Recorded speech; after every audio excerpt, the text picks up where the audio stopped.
November 14, 1944. The Junkers Aircraft Facility, outside Dessau, Germany.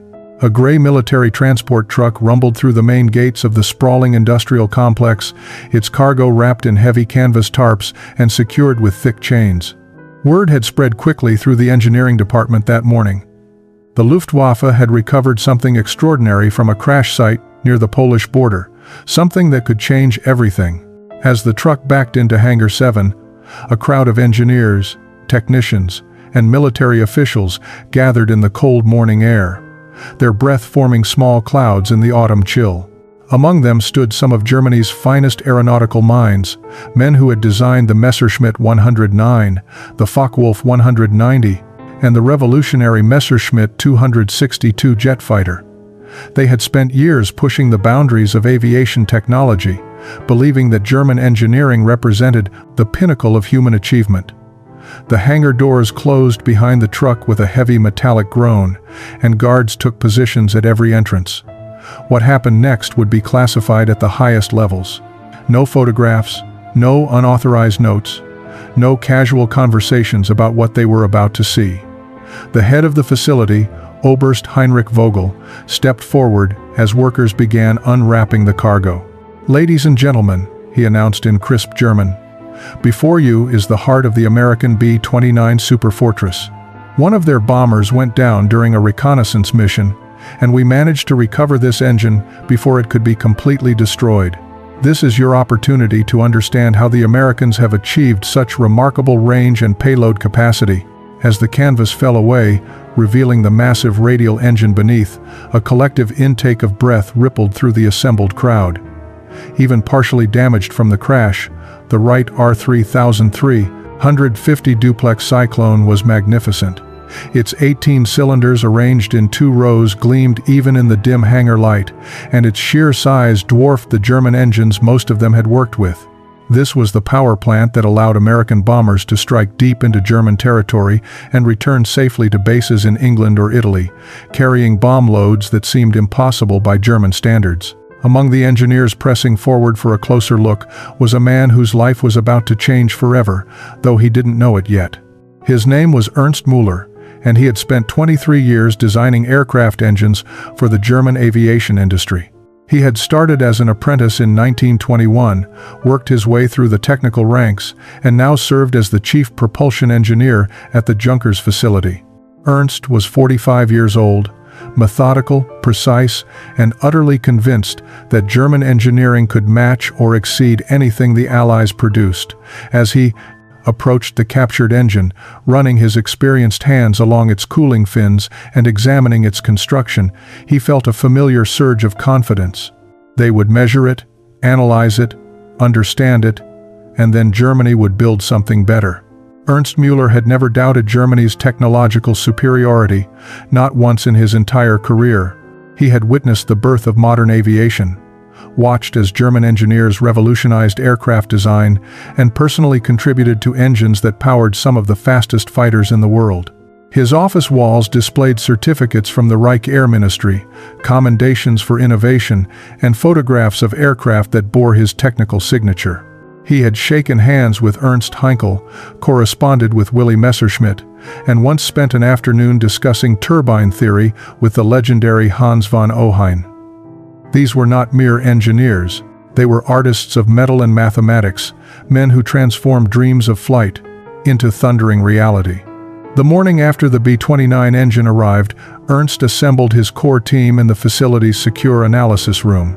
He had hand-picked these men over the years, choosing them not just for their technical brilliance, but for their dedication to German excellence.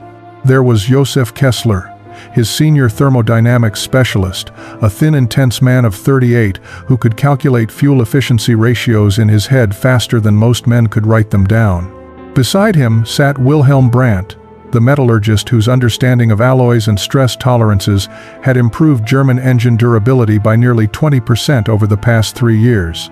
The youngest member, Friedrich Holzmann, was only 26, but possessed an almost supernatural ability to read blueprints and understand mechanical relationships that others missed.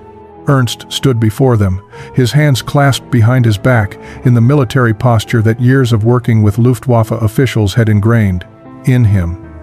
"Gentlemen," he began, his voice carrying the confidence of 2 decades of success, "we have been given an extraordinary opportunity. The Americans have been bombing our cities with apparent impunity, flying missions that our own bombers cannot match in range or payload. Today, we begin to understand why, and more importantly, how we can counter it." He gestured toward the adjacent hangar, where the captured engine waited under guard. "That machine represents their advantage. But advantages can be measured, understood, and overcome. That is what German engineering does. That is what we do." The men nodded, sharing his certainty. They had all experienced the frustration of watching American bomber formations appear in German skies, seemingly invulnerable to the fuel and range limitations that constrained German aircraft. But they had also seen German innovation triumph before. The jet engine had been a German invention. German rockets were flying when other nations still relied on conventional artillery. If the Americans had achieved something remarkable, it was only a matter of time before German engineers matched and surpassed it. Ernst distributed assignments for the initial analysis. Joseph would focus on the thermodynamic efficiency and fuel consumption patterns. Wilhelm would examine the metallurgy and manufacturing techniques. Friedrich would create detailed technical drawings of every component, measuring tolerances to the smallest fraction of a millimeter. As the meeting concluded and his team headed toward the hangar, Ernst remained in the analysis room for a moment, looking out the window at the factory floor below. He thought about his 2 sons, both serving in the Wehrmacht, and his daughter working in a communications office in Berlin. The initial examination began at 0800 hours on November 15th. Ernst and his team approached the B-29 engine with the systematic precision that defined German technical culture. They had prepared measurement instruments, calibrated to exacting standards, and established protocols for documenting every observation. The engine sat on a reinforced examination platform, surrounded by portable lighting that cast harsh shadows across its damaged but still impressive form. Ernst had seen countless engines in his career, but standing before this American machine, he felt something unexpected. Not admiration exactly, but a strange sense of anticipation mixed with unease. Friedrich began with the external measurements, using precision calipers and gauges to record dimensions. His pencil moved rapidly across gridded paper, creating technical drawings with the skill of an artist. The engine's diameter exceeded their initial estimates. Ernst watched as Friedrich's confident expression slowly shifted to confusion, then to something approaching disbelief. "Herr Müller," Friedrich said quietly, "the tolerances on these cylinder walls are—" He paused, checking his measurements again. "They're holding to within 0.02 of a millimeter, consistently. Across all 18 cylinders." Ernst frowned. That level of precision was theoretically possible, but achieving it consistently in mass production seemed impossible. German factories, even with their vaunted engineering standards, typically worked to tolerances of 5 to 8 thousandths of a millimeter. Tighter tolerances meant better engine performance, but they also meant dramatically more complex and expensive manufacturing processes. "Check again," Ernst instructed, keeping his voice neutral. Friedrich did, using 3 different measuring instruments. The results remained the same. Wilhelm had moved to examining the engine's internal components, carefully disassembling sections that the crash hadn't destroyed. What he discovered next deepened the growing sense of unease. The crankshaft alone weighed more than some entire German aircraft engines, yet it showed evidence of precision balancing that exceeded anything Wilhelm had encountered. He ran his fingers along the surface, feeling for the microscopic irregularities that inevitably appeared in metal casting and machining. He found almost none. "This isn't just precision engineering," Wilhelm said, his voice barely above a whisper. "This is precision manufacturing at scale. The Americans aren't building these one at a time in specialized workshops. They're producing them in quantities large enough to power hundreds of bombers." Joseph had begun his thermodynamic analysis, examining the fuel injection system and combustion chamber design. His calculations started confidently, but as he worked through the mathematics, his pencil movements became slower, more deliberate. He checked his figures twice, then 3 times. Ernst noticed the metallurgist had gone pale. "Joseph," Ernst called out. "What have you found?" Joseph looked up, and Ernst saw something in his colleague's eyes that sent a chill through him. It wasn't confusion or surprise. It was fear. "Herr Müller," Joseph said carefully, "if these measurements are correct, and if my calculations are accurate, this engine achieves a fuel efficiency rating approximately 40% better than our best designs." Ernst felt the floor seemed to shift slightly beneath his feet. 40% wasn't just an improvement, it was a revolution. Ernst spent that entire night in his office, surrounded by Joseph's calculations and Friedrich's technical drawings. The numbers refused to cooperate with his expectations, no matter how many times he reworked the equations. He had sent his team home at 2200 hours, telling them to rest and return fresh in the morning. But Ernst couldn't rest. The implications of what they were discovering kept him awake, hunched over his desk with cold coffee and cigarette smoke filling the room. The mathematics were brutally simple once you accepted the initial premises. If the B-29 engine truly achieved 40% better fuel efficiency than comparable German designs, and if it could maintain that efficiency while producing significantly more horsepower, then the strategic implications were catastrophic. Ernst pulled out a map of Europe and began calculating ranges. A B-29 could carry approximately 9,000 kilograms of bombs. Using the fuel efficiency numbers Joseph had calculated, these aircraft could strike targets deep in Germany, then return to bases in England without refueling. German bombers, by contrast, could barely reach London with meaningful payload capacity, and returning safely was never guaranteed. The numbers grew worse as Ernst continued. American production capacity meant they could build these engines, and the bombers they powered, in quantities that Germany couldn't hope to match. Even if German engineers developed comparable technology tomorrow, the industrial infrastructure to manufacture it simply didn't exist anymore. Allied bombing had seen to that. The factories that could produce precision components, to the tolerances required, were being destroyed faster than they could be rebuilt. Ernst rose from his desk and walked to the window, looking out at the darkened facility. In the distance, he could see the glow of fires from a city that had been bombed 3 days earlier. Those fires had been started by American bombers, powered by engines like the one sitting in Hangar 7. He thought about the propaganda he had believed, the assurances from leadership that German technology would prevail, that wonder weapons were coming that would turn the tide of war. But wonder weapons required resources, time, and industrial capacity. The Americans already had their wonder weapon. It was mass production at a scale and precision that Germany could no longer match. The realization settled over Ernst like a heavy blanket.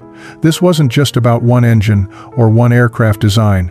This was about an entire industrial philosophy, an approach to manufacturing that combined precision with quantity in ways that German engineering culture had never prioritized. When Joseph arrived the next morning, he found Ernst still at his desk, the calculations spread before him like evidence in a criminal trial. Joseph's expression suggested he had spent a similarly sleepless night, reaching similar conclusions. They didn't need to speak immediately. The understanding passed between them in silence. Joseph finally broke the quiet.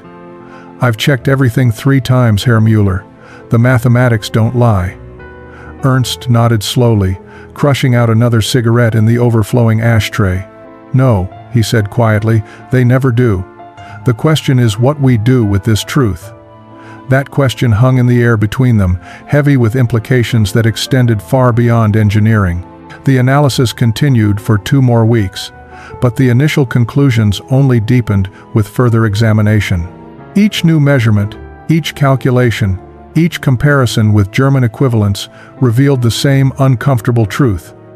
The technological gap wasn't something that could be closed with clever engineering or innovative design.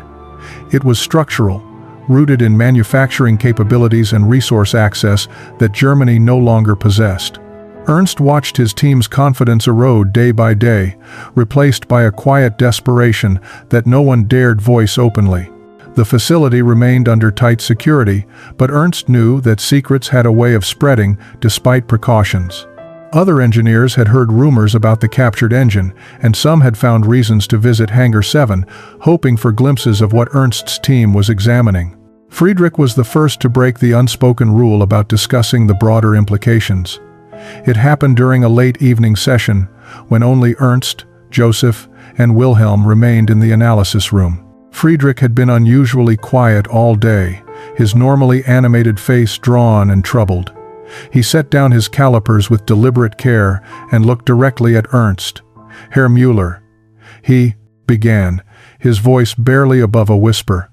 "If we cannot match this technology, and if the Americans can produce these engines in the quantities we believe they can, then how can we possibly," he paused, searching for words that wouldn't sound like defeatism, "how can we defend against them?" The question hung in the air like smoke. Wilhelm looked up sharply from his metallurgical samples, his eyes warning Friedrich to be careful. Joseph remained motionless, but Ernst could see the younger man's words had struck something Joseph had been thinking but hadn't dared say.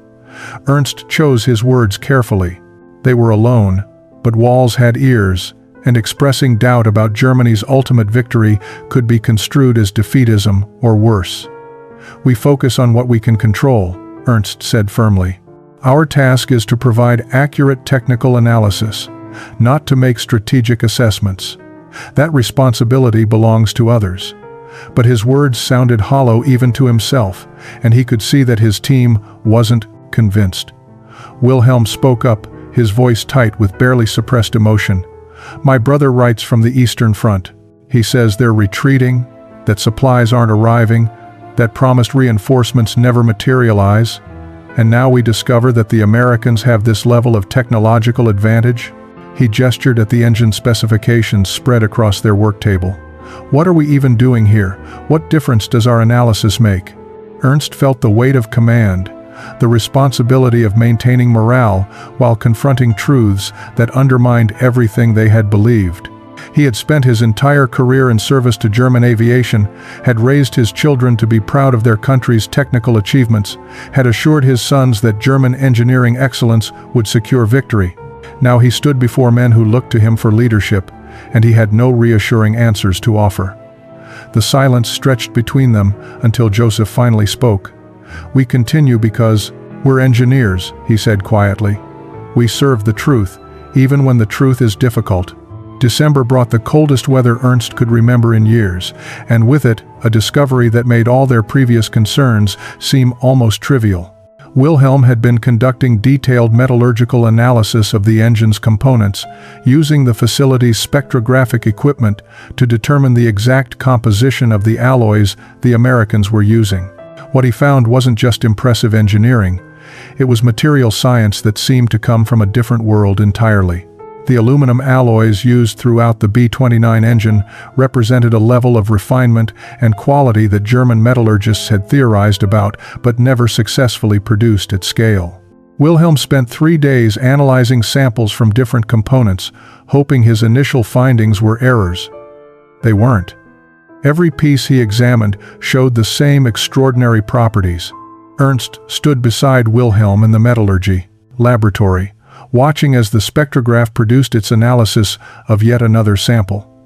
The machine hummed quietly, its display showing the precise elemental composition of the American aluminum alloy. Wilhelm pointed to the readings with a pencil, his hand trembling slightly. "Look at the purity levels, Herr Müller. The contamination from iron and silicon is almost negligible, and the magnesium content is precisely controlled to within 0.02%. Do you understand what that means?" Ernst did understand, though he wished he didn't. Aluminum alloy quality determined strength-to-weight ratios, heat resistance, and structural reliability. The Americans weren't just using better alloys. They were using alloys that required refining processes and quality control mechanisms that Germany's depleted industrial infrastructure could no longer support. Joseph joined them, carrying a thick folder of calculations he had been working on. His face looked gaunt from too many late nights and too much coffee. "I've been analyzing the material requirements for producing a comparable engine," he said, without preamble. Even if we could match the design and precision manufacturing, even if we had the tools and the expertise, we would need approximately 2,300 kilograms of this grade aluminum per engine. Ernst felt something cold settle in his chest. How much of this quality aluminum is Germany currently producing monthly? Joseph's expression provided the answer before he spoke. Our current production of comparable grade aluminum is approximately 14,000 kilograms monthly, total, for all applications, military and civilian combined. And that number is decreasing as bauxite supplies from occupied territories become less reliable. The implications cascaded through Ernst's mind, like dominoes falling. If Germany produced 14,000 kilograms monthly, and each engine required 2,300 kilograms, they could theoretically manufacture 6 engines per month. 6 engines, when the Americans were producing hundreds, perhaps thousands. And that assumed dedicating all high-grade aluminum production solely to engine manufacturing, leaving none for airframes, none for other critical applications, none for the countless military needs that demanded quality aluminum alloys. Wilhelm had pulled out additional reports, documents that Ernst recognized as classified industrial production assessments. He shouldn't have access to these files, but Ernst didn't question how he had obtained them. "We've lost the bauxite mines in Hungary," Wilhelm said quietly. "The refineries in Silesia are operating at 30% capacity due to bombing and fuel shortages. And even when we can produce quality aluminum, transporting it to manufacturing facilities has become increasingly difficult." Ernst sat alone in his office on the evening of December 18th, a blank report form before him. The Reich Air Ministry had requested his preliminary assessment of the captured B-29 engine, expecting the kind of confident analysis that German technical reports typically provided. They wanted reassurance that German engineering could match or exceed American capabilities, that the gap could be closed with proper resources and determination. Ernst had spent 23 years writing reports that celebrated German technical superiority. Tonight, he would write something very different. His pen hovered over the paper for nearly an hour before he finally began. The words came slowly at first, each sentence feeling like a betrayal of everything he had built his career upon. But accuracy demanded honesty, and Ernst had always believed that engineering truth transcended politics or ideology. The captured Wright R-3350 engine represents a level of manufacturing precision and material science that exceeds current German capabilities, he wrote. The fuel efficiency, power output, and reliability of this design cannot be replicated with existing German industrial infrastructure. He paused, reading what he had written. The words looked stark and final on the page, like a diagnosis of terminal illness. But they were true, and Ernst had never lied in a technical report. He continued writing, documenting the specific findings that supported his conclusion. The precision tolerances achieved in mass production, the quality of aluminum alloys, the sophistication of the fuel injection systems, the thermodynamic efficiency that his team had measured and verified repeatedly. Each technical detail built toward an inescapable conclusion. Ernst described the material requirements, the manufacturing capabilities necessary to produce comparable engines, and the current state of German industrial capacity. He included Joseph's calculations about aluminum production, Wilhelm's metallurgical analysis, and Friedrich's precision measurements. The report grew longer as Ernst transcribed weeks of findings into clear, irrefutable technical language. Then came the section he had been dreading. Recommendations. What could he possibly recommend? That Germany abandon hope of matching American bomber capabilities? That resources be redirected from aircraft production to other defensive measures? That the leadership accept the reality of technological and industrial inferiority? Ernst's hand cramped from writing, but he forced himself to continue. Based on these findings, this engineer must conclude that achieving parity with American strategic bombing capabilities is not feasible with current resources. The industrial infrastructure, material supplies, and manufacturing precision required exceed what can be accomplished within any realistic time frame. He set down his pen and read through the completed report. 15 pages of technical analysis that effectively declared Germany's air war already lost. Ernst thought about his sons at the front, his daughter in Berlin, all the families across Germany who believed that superior technology and determination would somehow deliver victory. He thought about the propaganda that promised wonder weapons and inevitable triumph. Then he thought about the mathematics, the measurements, the undeniable physical reality documented in his report. Engineers served truth, Joseph had said. Ernst sealed the report in an envelope marked for immediate delivery to the Reich Air Ministry.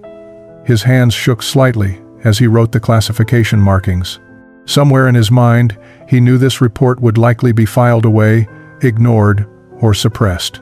The days following Ernst's report submission were marked by a strange tension that settled over the analysis team like fog. They continued their work, documenting additional findings and preparing supplementary technical analyses, but the atmosphere had shifted. The initial excitement of examining captured enemy technology had been replaced by something heavier, a shared understanding that they had crossed an invisible threshold from which there was no return. They had seen behind the curtain of propaganda and discovered that the machinery of war was grinding toward an inevitable conclusion. Friedrich was the first to voice what they were all thinking, though he chose his moment carefully. It was late evening, past 2200 hours, when most of the facility staff had gone home.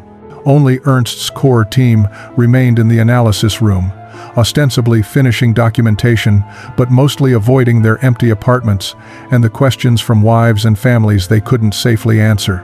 "My cousin works in the communications ministry," Friedrich said suddenly, breaking the silence. "He processes casualty reports.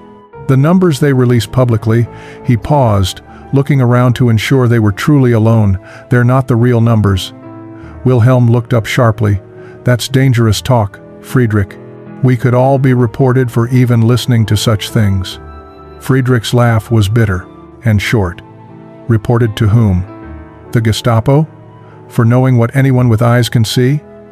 My brother-in-law returned from the Eastern Front last month, missing his left arm. He says entire divisions are being destroyed, that retreat is constant now, and we sit here analyzing an engine that proves the Americans can bomb our cities at will while we can barely keep our own aircraft fueled."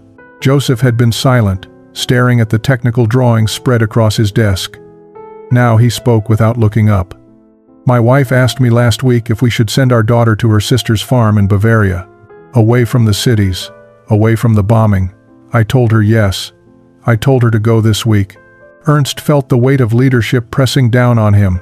These men were looking to him not just for technical guidance, but for some kind of moral direction in a situation that grew more impossible daily. He had always maintained professional distance, kept his personal doubts separate from his engineering work, but that separation had become impossible to sustain. "When I was young," Ernst said quietly, "I believed that engineering was pure, that mathematics and physics existed above politics and ideology, that if we built things well enough, precisely enough, we could solve any problem." He gestured at the documentation of the B-29 engine surrounding them. "This machine has taught me something different. Superior engineering comes from superior industrial systems, and those systems require resources, stability, and long-term planning. We've been burning through all three for years now." Wilhelm stood and walked to the window, looking out at the darkened facility grounds. "The question none of us can say out loud," he said, "is what happens to us when this ends, when Germany loses." Ernst didn't correct Wilhelm's phrasing. When, not if. That shift in language told him everything about how completely their analysis had changed their understanding of Germany's prospects. Friedrich spoke again, his voice barely above a whisper. 3 weeks passed before Ernst received any response to his technical report. The silence itself was telling. In the past, comprehensive analyses of captured enemy equipment typically generated immediate responses from the Air Ministry, requests for clarification, demands for additional testing, or orders to begin development of countermeasures. Ernst's report about the B-29 engine generated none of these. It simply disappeared into the bureaucratic machinery of a regime that had stopped listening to uncomfortable truths. When the response finally came, it arrived not through official channels, but through a phone call from an old colleague, Dieter Kraus, who worked in the Technical Assessment Division in Berlin. Ernst recognized the careful neutrality in Dieter's voice immediately, the kind of studied casualness that meant the conversation was being monitored or recorded. "Your recent submission has been reviewed," Dieter said, his words formal and precise. "The assessment team appreciates the thoroughness of your technical analysis. However, the conclusion section has been deemed unnecessarily pessimistic and not aligned with current strategic planning assumptions." Ernst felt something cold settle in his stomach. He had expected his report might be challenged or questioned, but outright rejection based on alignment with strategic assumptions rather than technical accuracy was something different entirely. "I stand by my findings," Ernst replied carefully. "The measurements and calculations are verifiable. Any competent engineer would reach similar conclusions based on the available data." Dieter's pause was lengthy enough to be meaningful. "Of course, Herr Müller. No one questions your technical competence. However, the decision has been made to classify your report at a restricted level and limit its distribution. Your team is instructed to continue documentation of the captured engine, but to refrain from strategic assessments in future submissions." After the call ended, Ernst sat motionless at his desk, the telephone receiver still warm in his hand. 23 years of technical service, and his most important analysis would be filed away and forgotten because it contradicted the narrative that leadership wanted to maintain. He thought about all the engineers across Germany, talented men producing accurate assessments that were being systematically ignored because they didn't support increasingly fantastical claims about wonder weapons and inevitable victory. That evening, Ernst gathered his team and delivered the news. He watched their faces as they processed what his sanitized explanation really meant. Their work would continue, but it wouldn't matter. The technical truth they had discovered would be buried beneath layers of classification and willful ignorance. Joseph's reaction was the most visceral. He swept his arm across his desk, sending calculations and drawings scattering across the floor. "What's the point?" he demanded, his voice rising with frustration. "What's the point of any of this if accurate analysis is dismissed because it's inconvenient?" Ernst had no good answer. Wilhelm picked up the scattered papers methodically, his movements slow and deliberate. "We continue because we're engineers," he said, echoing Joseph's words from weeks earlier. But his voice lacked conviction now. They all understood what had happened. The regime had chosen comforting lies over uncomfortable truths, and engineers who served accuracy rather than ideology had become irrelevant. Friedrich was the youngest, and perhaps that made him the most disillusioned. "I joined this profession because I believed in building things," he said quietly. May 8, 1945. Victory in Europe Day. Ernst Müller stood in the ruins of the Junkers facility, watching American soldiers establish control over what remained of the complex. Allied bombing had destroyed most of the hangars and workshops during the final months of the war, but Hangar 7, where they had examined the B-29 engine, remained partially intact. The engine itself was long gone, evacuated somewhere during the chaotic final weeks, though Ernst had no idea where. It didn't matter anymore. The war he had known was ending, and an entirely different future was beginning. The American technical intelligence officer who interviewed him spoke surprisingly good German. Captain Robert Chen introduced himself and explained that the United States was interested in identifying German engineers with specialized knowledge, particularly those who had worked on advanced aviation projects. Ernst found himself describing the months he had spent analyzing the captured B-29 engine, explaining how his team had documented American manufacturing superiority with methodical precision. Captain Chen listened carefully, occasionally making notes. "Your report," he said, "the one you submitted in December about the engine analysis. We found a copy in the Air Ministry archives." Ernst felt a strange mixture of vindication and sadness. "So, someone read it after all," he said. Chen's expression was difficult to read. "It was one of the most honest assessments we've found in German military documents. Most of your colleagues were still claiming technological parity, even as their factories were being bombed to rubble. You told the truth, even when it was dangerous to do so." That kind of intellectual honesty is exactly what American aerospace programs need. The offer came 2 weeks later, processed through channels that Ernst barely understood. The United States was recruiting German engineers and scientists as part of what they were calling Operation Paperclip. He would be given the opportunity to emigrate to America, to work on the next generation of aircraft engines, to apply his knowledge in service of the very technology that had defeated his country. Ernst thought about his sons. One had died in Russia, frozen in a retreat that should never have been ordered. The other had survived, but returned home hollow and silent, carrying wounds that went deeper than the shrapnel scars on his legs. He thought about his daughter, working now to clear rubble from Berlin streets, trying to survive in a city that had become a landscape of destruction. He thought about Joseph, Wilhelm, and Friedrich, scattered now to uncertain fates in a country that no longer existed as they had known it. The decision should have been surprisingly simple. Germany had ignored his truth. America, at least, had read his report and valued accuracy over ideology. In August of 1945, Ernst Müller boarded a ship bound for the United States. He carried with him a single leather briefcase containing his personal technical notes, including the original calculations from the B-29 engine analysis.